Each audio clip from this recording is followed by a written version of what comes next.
Bem-vindos ao Casos de Sangue. Estou aqui hoje para contar um caso assustador. O caso de Rocio Vaninkoff. Ele chamou o nome dela de forma ameaçadora e ela parou para examinar a silhueta desconhecida na escuridão. O estranho rapidamente se aproximou e a agarrou. Ela gritou alto, mas uma dor aguda a derrubou e a garota caiu. O desaparecimento de pessoas não é um fenômeno incomum. Vivemos em um mundo perturbador no qual todo tipo de coisa acontece com as pessoas. Às vezes elas desaparecem por culpa própria ou por culpa de um intruso. Existem muitos casos misteriosos e não resolvidos de cidadãos desaparecidos em todo o mundo. A análise de relatórios de pessoas desaparecidas e a revisão de relatórios policiais mostram que o número de casos de desaparecimento multiplicou em 2 décadas. Hoje vamos falar sobre um caso que ainda é considerado uma das piores injustiças na história do sistema judicial espanhol, porque décadas depois, a Espanha não pode esquecer a história que aconteceu na Costa del Sol.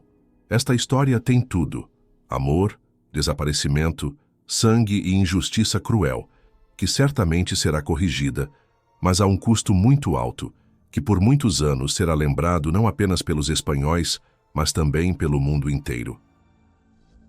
Origens e vida familiar. Alicia Hornos nasceu em 2 de dezembro de 1952 na província rural de Jaén, no município de Arroio del Ojanco, Espanha. Aos 24 anos de idade, Alicia se apaixonou e se casou com um cidadão holandês, Willem Guillermo Vaninkoff. Logo a família teve seu primogênito, Guillermo, depois uma filha, Rosa, e então outra filha, Rocio. Com o surgimento dos filhos, a relação entre os cônjuges ficou bastante tensa. Willem se tornou dependente de bebidas alcoólicas e, devido às longas ausências, perdeu seu emprego. No auge das discussões acaloradas, Willem elevava a voz contra Alicia e podia até agredi-la. Para sustentar sua família, Alicia teve que aceitar um trabalho como camareira em um hotel em Ibiza. Foi durante este período difícil de sua vida que Alicia conheceu Dolores Vázquez, que era diretora do hotel onde ela trabalhava.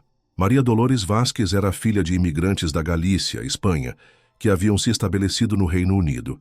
Ela tinha boa educação, era bem educada e uma conversadora interessante. Uma forte amizade se desenvolveu entre as duas mulheres, que mais tarde se transformou em um relacionamento amoroso. Um ano após o início do relacionamento com Dolores, Alicia teve coragem de deixar seu marido e oficializar o divórcio. Willem retornou aos Países Baixos e Alicia foi morar com Dolores. Logo as mulheres apaixonadas compraram uma nova casa em Málaga. Após o divórcio, Alicia recebeu a guarda total dos 3 filhos e os criou com Dolores. Após o divórcio dos pais em 1983, Rocio e sua irmã Rosa consideravam Dolores como uma segunda mãe e orgulhosamente assinavam Vázquez Hornos. Os 3 filhos de Alicia adoravam Dolores. Os 5 viviam em completo amor e compreensão, como uma verdadeira família. Em 1988, as mulheres decidiram terminar seu relacionamento amoroso, mas continuaram morando juntas como boas amigas até 1994.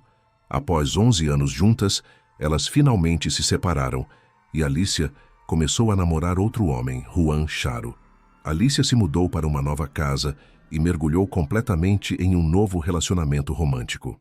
A vida para ela estava cheia de novas cores e amor, porque os filhos cresceram, o homem amado estava sempre por perto, mas em um momento o conto de fadas se transformou em pesadelo. O desaparecimento. Na manhã de 10 de outubro de 1999, Alicia não encontrou sua filha Rocio em casa.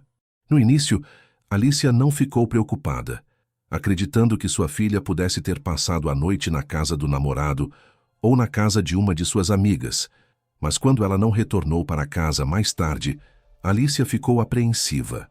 A família entrou em contato com os amigos de Rocio e o namorado, esperando obter informações tranquilizadoras sobre o paradeiro de sua filha, mas ninguém a tinha visto. Em 9 de setembro, Rocio saiu de casa por volta das 17h30, depois de se despedir de sua mãe e sua irmã mais velha, Rosa. Naquele dia, ela ia com seu namorado Antônio e seus amigos para uma feira em Fuengirola. A casa da jovem ficava no bairro La Torre, muito próxima à casa de Antônio. Rocio ficou na casa dele até às 22 horas e decidiu voltar para casa por um breve momento para tomar banho e trocar de roupa antes de encontrar seu namorado e amigos na feira. Ela nunca chegou em casa. Mesmo que Alicia já estivesse preocupada, ela decidiu dar uma caminhada com Juan para se acalmar, em vez de imediatamente relatar o desaparecimento de sua filha à polícia. Enquanto caminhavam pela rua, a mulher viu uma grande mancha de sangue na estrada, como se algum animal tivesse sido ferido. Ela contou a Juan sobre isso. A princípio, eles não prestaram muita atenção, mas quando se aproximaram, Alicia viu tênis com gotas de sangue. Eram os tênis de sua filha. Da recordação de Alicia Hornos. Me aproximei e vi os tênis de Rocio.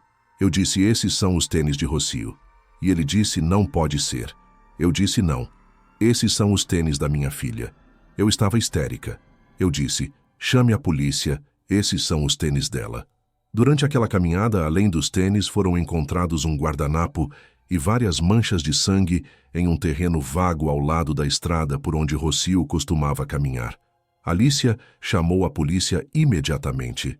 Um relatório de jovem desaparecida foi registrado com uma descrição completa. Cabelos longos, olhos castanhos, vestindo uma camiseta Nike branca e calças roxas. Após as atividades de busca oficialmente anunciadas, o investigador forense relatou a necessidade de realizar um exame pericial no suposto local do incidente para descobrir de quem era o sangue na estrada e nos tênis. Após examinar a cena, as primeiras suposições foram a versão de uma agressão ou uma briga em que alguém se feriu. Mas quanto mais os investigadores seguiam a trilha, mais manchas de sangue encontravam, e até longas cadeias de manchas que pareciam marcas de arrasto, o que significa que alguém estava se movendo muito rápido, talvez até correndo. Então, os rastros de sangue desapareceram. E então a equipe de busca notou uma mancha muito grande, indicando perda significativa de sangue. Eles encontraram mais e mais pegadas ensanguentadas, semelhantes às marcas de arrasto de um corpo. Essas marcas levavam a marcas de pneus de carro, após as quais os rastros de sangue desapareceram. Uma ponta de cigarro, cuja marca não era comum na Espanha, foi encontrada ao lado das marcas dos pneus. A investigação. A perícia coletou todas as amostras que pudessem ajudar de alguma forma durante a investigação, e o DNA das amostras deveria ajudar a encontrar quem estava na cena. Com base nesses dados, foi realizada uma investigação minuciosa. Junto com a investigação e a identificação do sangue coletado dos vestígios encontrados, a busca pela jovem continuou, mas os investigadores estavam quase certos de que Rocio Vaninkoff havia sofrido um atentado contra sua vida. Afinal, a trilha de sangue começava da calçada e continuava até uma poça de sangue grande o suficiente para causar seu falecimento por perda volumétrica. Ao lado da poça havia marcas de arrasto, e cruzando-as e o sangue, havia marcas de pneus deixadas por um carro pequeno com um modelo de pneu que foi descontinuado em 1993. Como as marcas de arrasto continuavam por uma área fortemente inclinada, que teria dificultado o arrasto do corpo por uma pessoa sozinha, acreditava-se que o corpo foi arrastado por pelo menos 2 pessoas e depois deixado em uma área menos aberta do terreno vago antes que um veículo se aproximasse para transportar o corpo. Mas a busca não parou. Voluntários vasculharam a área a pé, em motocicletas, em colinas. Todos queriam encontrar Rocio, mas ao mesmo tempo temiam encontrá-la sem vida. Foi muito difícil para todos. Havia cartazes com a foto de Rocio em todos os lugares. Todos os canais de notícias relataram sobre seu desaparecimento. A família cooperava ativamente com os jornalistas porque, enquanto se falasse de Rocio, ela não seria esquecida. Jornalistas de todos os canais de televisão faziam plantão na casa de Rocio Vaninkoff. Todos queriam que a jovem voltasse para casa, que a encontrassem. O tempo passou, mas a busca não produziu resultados. Alguns dias após o desaparecimento de Rocio, um taxista local apareceu na delegacia e disse que, na noite do incidente, por volta das 22 horas, ele desviou de um veículo utilitário esportivo que estava em alta velocidade na pista contrária do tráfego na área onde os tênis da jovem foram encontrados na calçada. Ele acrescentou que ouviu um grito penetrante ao passar pelo veículo. Não havia dúvida de que Rocio havia sido sequestrada e vitimada por um agressor desconhecido. Isso foi confirmado pela análise de DNA. O sangue na estrada pertencia a Rocio Vaninkoff. A família ficou sem palavras. Esses sentimentos se espalharam rapidamente. Eram sentidos não apenas pela família e amigos da jovem, mas por toda a Espanha. Em 2 de novembro de 1999, 25 dias após o desaparecimento de Rocio, um corpo desfigurado, possivelmente de Rocio, foi encontrado perto do clube esportivo Los Altos del Rodeo, entre Marbella e San Pedro de Alcântara. O corpo estava parcialmente coberto por arbustos e folhas, e estava escondido atrás de uma cerca que separava um conjunto habitacional que ficava bem próximo à rodovia. Era um caminho estreito, que dificilmente poderia ser percorrido de carro. A jovem foi procurada nos limites de sua casa e foi encontrada em outra cidade. Quando a polícia chegou ao local, encontrou o corpo em estado avançado de decomposição. Durante a coleta de evidências, foram encontradas grandes sacolas plásticas pretas contendo as roupas da jovem. Uma das sacolas tinha o número 8 pintado, indicando que as sacolas não haviam sido compradas especificamente para o transporte do corpo, mas apenas foram reutilizadas. Ao descobrir as roupas, os investigadores concluíram que as roupas poderiam pertencer à desaparecida Rocio Vaninkoff. A irmã da pessoa desaparecida, Rosa, reconheceu vários anéis, 2 camisetas e outros itens encontrados em 2 sacolas de lixo perto do corpo como pertencentes a Rocio. As camisetas estavam rasgadas por ferimentos de facadas e as roupas abaixo da cintura nunca foram encontradas. Os restos do corpo foram levados ao laboratório para análise forense. 6 especialistas forenses trabalharam lenta e meticulosamente durante toda a noite, usando todo o seu conhecimento e habilidades. Eles tinham um trabalho difícil pela frente, porque o corpo estava muito deteriorado. A decomposição é muito mais rápida na chuva e no calor quando há certa quantidade de umidade. Nenhum órgão foi preservado, apenas os ossos estavam intactos. O objetivo era encontrar algo mais que pudesse ajudar na investigação e nos dizer como o ataque aconteceu. Como resultado, foram encontrados numerosos ferimentos fechados e havia 8 feridas causadas por uma arma com lâmina de um só lado. Segundo os especialistas, o ataque foi muito rápido e brutal. Provavelmente, a vítima foi imobilizada ou não teve tempo de reagir. Impressões digitais foram encontradas nas sacolas plásticas que foram localizadas onde o corpo estava. A polícia já tinha impressões digitais e marcas de pneus do carro. Eles também encontraram 2 amostras de tecido no corpo de Rocio Vaninkoff. Naquele momento, ainda havia poucas evidências que levariam à prisão de um suspeito específico, mas a investigação tinha algumas evidências, dados e pistas que a Guarda Civil estava investigando.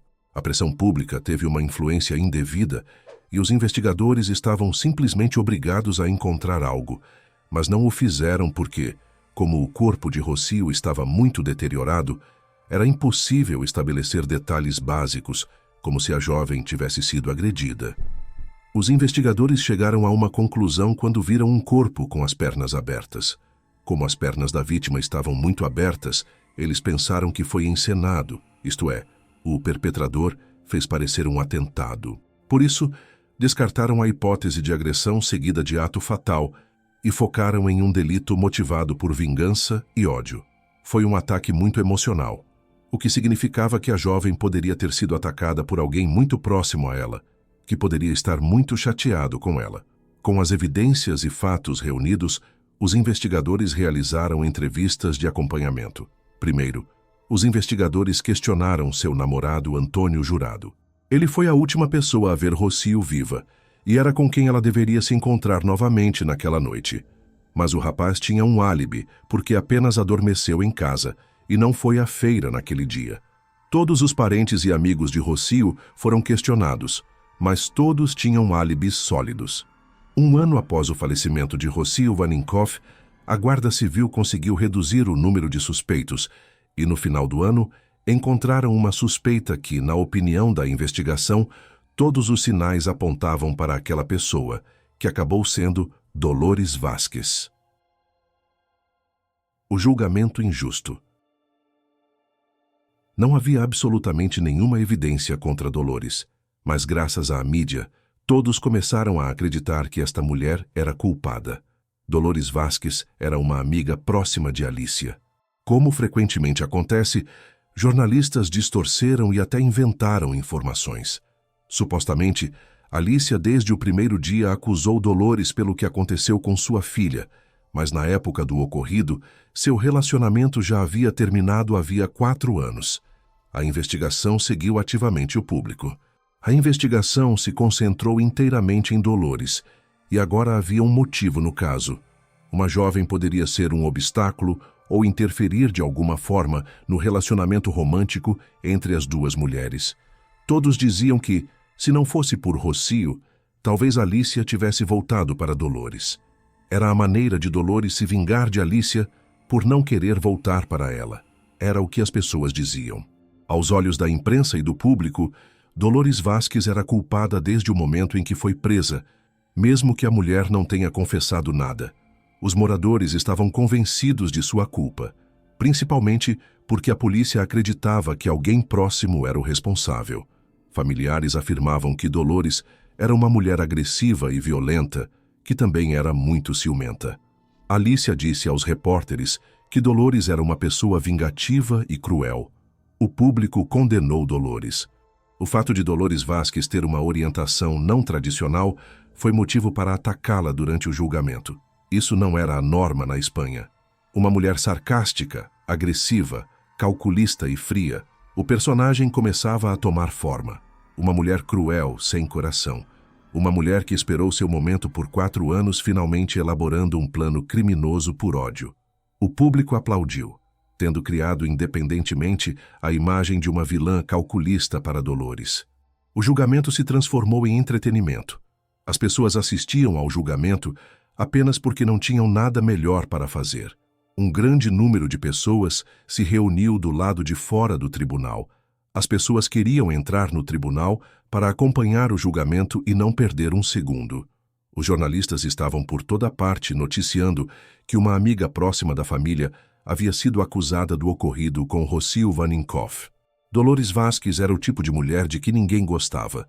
Portanto, ela praticamente não tinha chance no julgamento.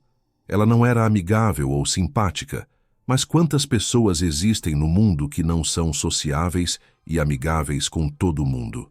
Não chamamos todas elas de criminosas porque não sorriem para nós quando as encontramos, não é? Neste caso, a batalha foi travada não apenas no tribunal, mas também nas ruas, onde o público estava envolvido. Todas as informações, especialmente os rumores que a mídia aumentou, não podiam deixar de influenciar a opinião do júri. Afinal, todas as emissoras de TV, quase todos os programas de TV, estavam dizendo que Dolores Vázquez era a responsável pelo que aconteceu com Rocio, assim como todas as informações que os repórteres estavam distorcendo. Então, uma mentira contada 1000 vezes se tornou a verdade para Dolores. Na verdade, não havia absolutamente nenhuma evidência contra Dolores Vázquez, mas aparentemente a justiça apenas decidiu que alguém deveria estar na prisão por isso e escolheu uma vítima que tinha um álibi duvidoso, além de uma série de falhas que automaticamente a tornaram um bode expiatório. Dolores não foi vista na cena. As marcas dos pneus não correspondiam ao carro que ela dirigia. As fibras de tecido encontradas não correspondiam às roupas de Vázquez, nem as impressões digitais encontradas nas sacolas de lixo na cena. E ela também tinha um álibi. Ela alegou que estava cuidando de sua mãe doente naquele dia, enquanto vigiava sua sobrinha pequena, mas isso foi desconsiderado. Mais de 50 pessoas foram chamadas ao tribunal para testemunhar. Apenas uma vez Dolores subiu ao banco dos réus. Eu não fiz nada com Rocio, nem mesmo a vi naquele dia. Tudo que estou pedindo a toda a Espanha, é para encontrar quem fez isso, porque não fui eu e quem fez isso ainda está por aí, talvez até entre vocês no tribunal. Nunca houve nenhuma evidência contra mim e nunca haverá porque sou inocente. A Espanha tem um sistema judicial muito precário que frequentemente ultrapassa a lei. Promotores e juízes de instrução espanhóis estão prontos para passar por cima da lei e do destino humano para provar suas teorias. Desconsideração absoluta pela lei. Não havia evidência física. Então, o relatório da Guarda Civil descreveu apenas as evidências circunstanciais que apontavam para Dolores Vázquez e traçou seu perfil psicológico.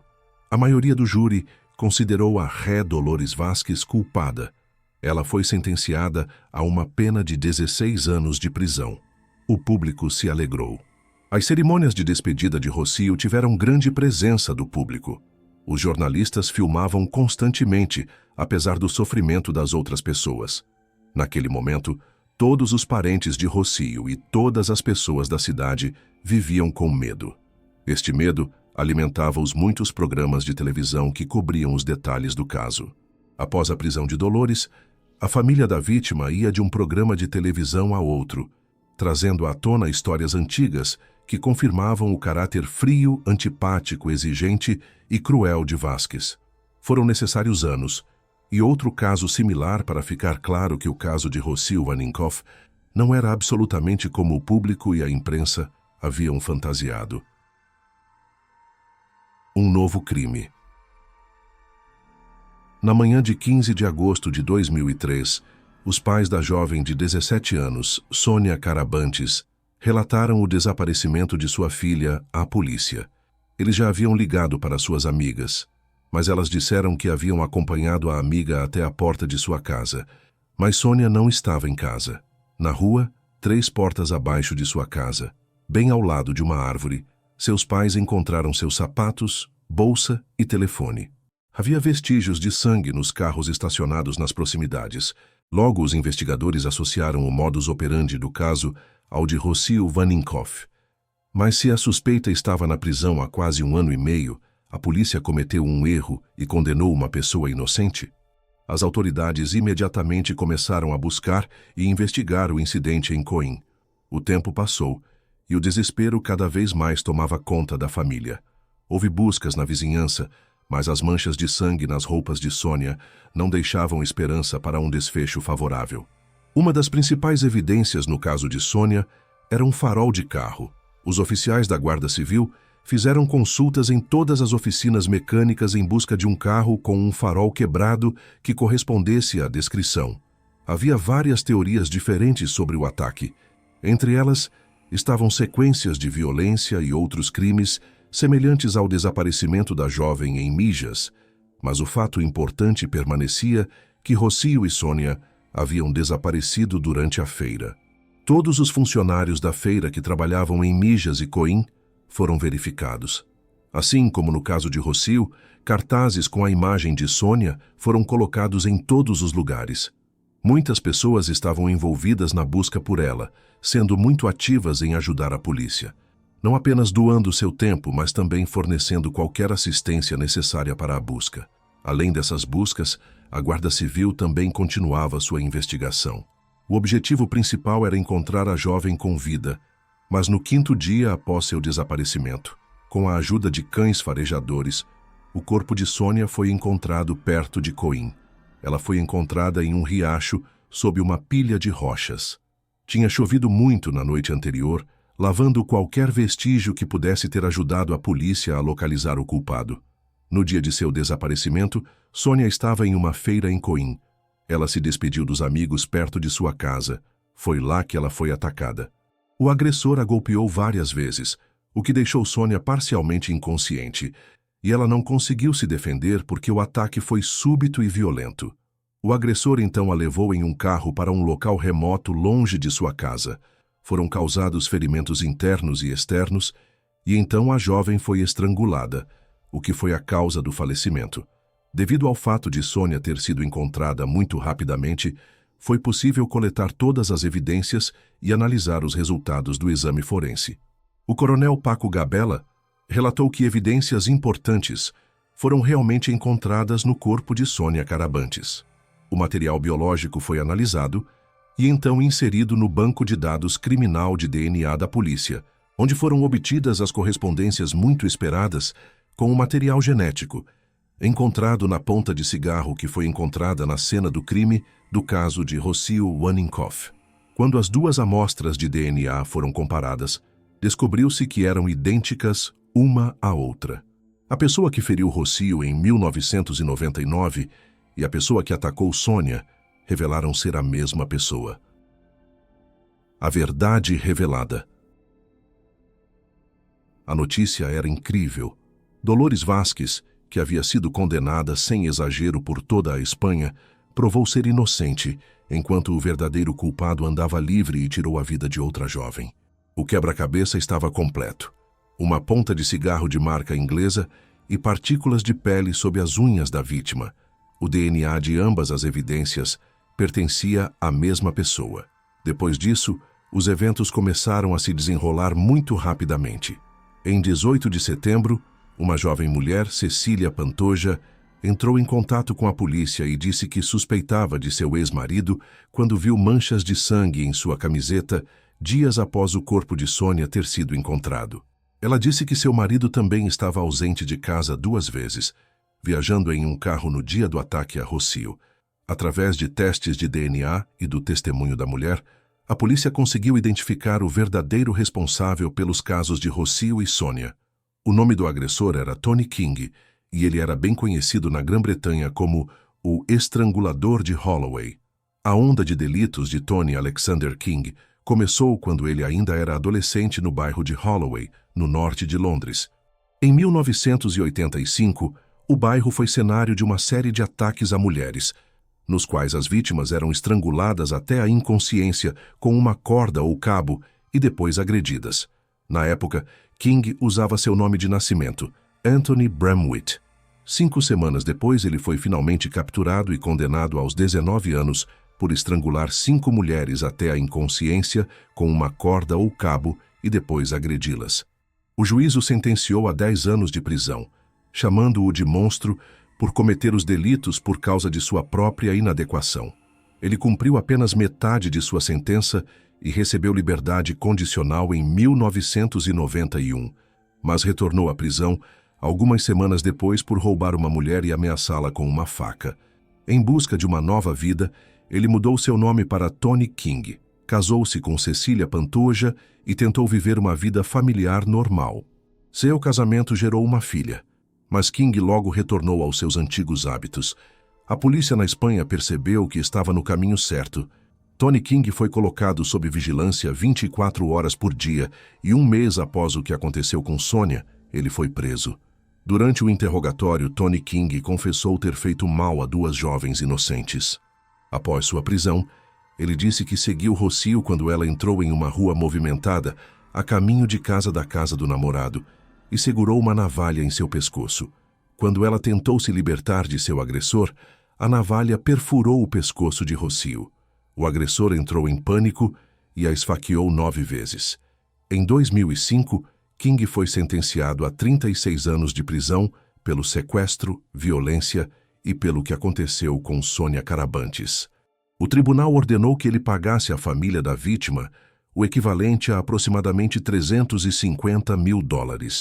Ele também recebeu 7 anos adicionais por tentativa de violência contra uma mulher em Málaga em 2001. No ano seguinte, ele também foi considerado culpado pelo caso de Rocio e recebeu uma sentença adicional de 19 anos. Antes de seu julgamento, King enviou cartas para as mães de Sônia e Rocio pedindo perdão.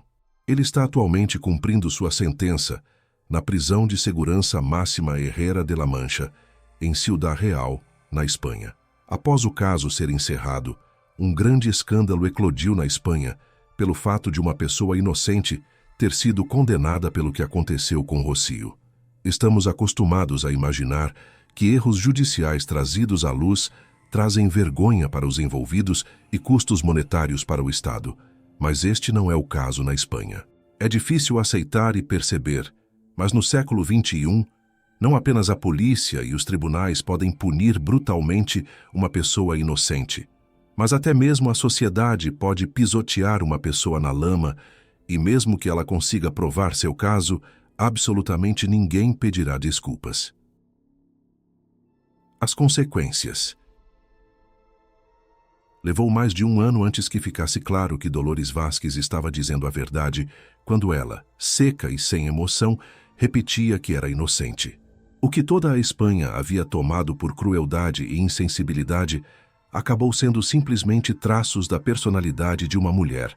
Em 2008, o Ministério da Justiça espanhol ofereceu a Dolores Vázquez 120 mil euros em compensação, que era menos que os 4 milhões de euros que Dolores havia originalmente exigido, mas ninguém jamais pediu desculpas a Dolores pela forma como ela foi tratada. Dolores Vázquez, cujos pais se mudaram para a Espanha vindos de Epsom, retornou ao Reino Unido após ser libertada da prisão.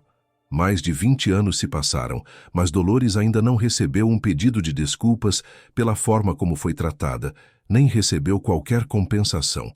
Desde que o caso foi encerrado em 2014, ela estava trabalhando para uma empresa de transportes no leste de Londres e passou por uma avaliação psicológica após sua aprovação. Ela disse recentemente que ainda está esperando por um pedido de desculpas após anos de ansiedade, quando ela encontrou dificuldades para conversar com as pessoas e encontrar trabalho, pelos anos de medo e humilhação que viveu. O caso da prisão de Dolores Vázquez é considerado um dos maiores erros judiciais na história judicial da Espanha. Desde 1910, criminosos facilmente se safam, mesmo que sejam descuidados o suficiente para deixar seu DNA para trás, simplesmente porque atravessam a fronteira do país. Mas e vocês? O que pensam sobre o caso? Deixem seu like, se inscrevam no canal e ativem o sininho para serem notificados das próximas histórias que estão por vir. Obrigado por assistir e até a próxima.